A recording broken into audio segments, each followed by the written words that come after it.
Round 10, Alabama. The weather looks great. This is an open stadium, but it is going to be in the mid to low 70s on Saturday, which should be good. This track, I'm a little nervous about, mainly because we have so many 90-degree corners. And who do I think is going to win? I'm going to pick blue because I think Cooper Webb is, but here's a 90. Here's a 90. Here's a 90. Where are we going to find racing? Here, it's going to be hard to pass. Multiple areas, it's going to be hard to pass. But let's get into some of the lines. Start is going to come from these gates right here. I'm going to just say it right now. More to the inside, maybe over here, depending upon what kind of ruts are going to be here. If somebody just gets a massive jump, but because of the metal gates, pretty much everyone has a relatively good shot at coming off the gate strong. Come around the first corner, probably see guys go double, then double, then double on the start. After that, you might see guys come around this corner, jump in, triple, double. If not, you'll see guys go single, then triple, triple, which that'll be fast too. But around the first corner, the leaders may roll, then triple, double. That would be really fast to see if you got out away from all the other riders behind you. But this section is I would say, just pretty standard. You have the 180. Guys can block here. I always like that. This is probably the coolest section on the track right here. It is not this over-under. Usually over-unders suck, and I don't like seeing them. They look cool, maybe in a video game or something, but they don't make for a lot of racing action. It just makes for lots of one lines. And then to have sand come around the inside, but I'm somewhat digressing and moving forward here. Back to the lap. Guys, seat bounce, massive triple. Would love to see somebody hit 5, right? That's not even a quad. I would say a quad would be landing on top and then jumping off, then triple in. That would be super sexy, but doubt anyone's going to have the cojones to do that. So we'll probably see triple, maybe double, then step on, step off, triple into the corner. I could see that happening quite a bit. If not, maybe triple, then triple again, and then quad, right? That would be a quad, then double in. If not, maybe double for some of the 250s. Hit the triple, then step on, step off, triple in. Cover your line.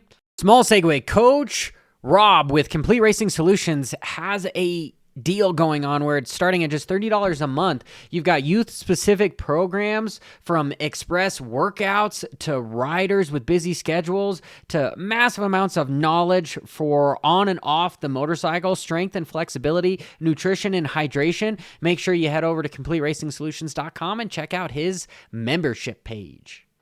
Not going to see any passes here.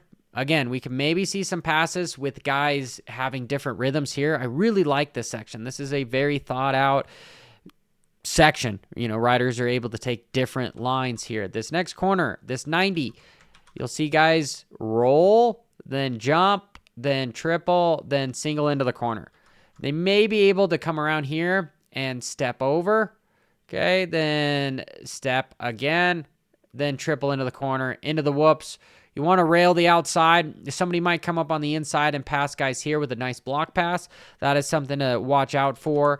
The whoop section, having these 9 whoops here just makes it to where guys are probably going to just triple, triple, triple and get out, and they don't lose a whole lot of time.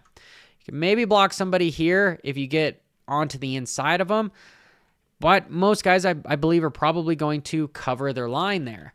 And this section, triple maybe, right? Or just rollers, depending upon what Dirtworks guys do.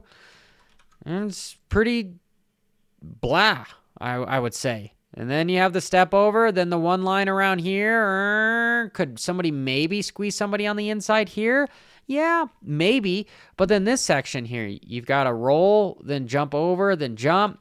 Or more than likely, just step on, step off, cover your line, triple to another 90 where nobody's going to go wide here. To another 90. Nobody's going to go wide here. Nice finish line. Pretty follow the leader all the way around. I'm not the most stoked about this track, to be honest. I think it's pretty much going to be the guy that gets the whole shot wins.